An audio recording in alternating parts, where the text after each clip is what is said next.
अब काबीना में बैठना जो है बेसूद है।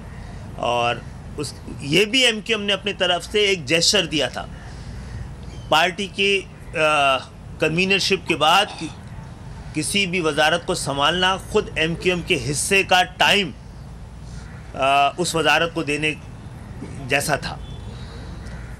और इसके बावजूद भी ये भी हुआ था कि हम काबीना में एमक्यूएम के अरकान होंगे और ख़ास तौर पे अगर सरबराह होंगे तो शायद इन नुकात पे अमल दरामद कराना आसान हो।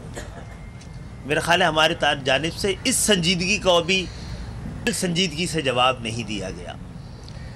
तो मैं फिर दोहरा रहा हूँ कि हम हुकूमत से अपना ताउन जारी रखेंगे,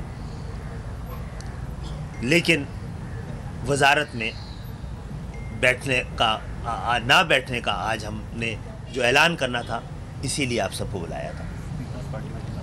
और एक और बात की भी वजाहत कर दूं कि गुज़िश्ता दिनों कहीं वजारतों की भी पेशकश हुई, आज के ऐलान का उससे कोई ताल्लुक नहीं है। कुछ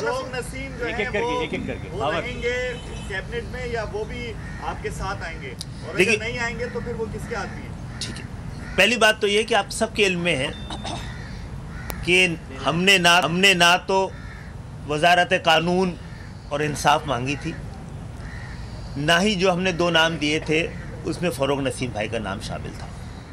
लेकिन हमें ये बताया गया कि हुकूमत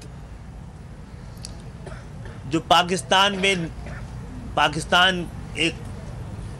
में जमहूरियत, कानून, इंसाफ और एहतसाब के अमल के लिए उनको फ़रोग नसीम के जैसा एक वकील की ज़रूरत है। तो हमने कहा था हुकूमत हमें क्योंकि 2 वजारतें मांगी थी और उनमें से आज भी हम एक वजारत को तलब करते रहे।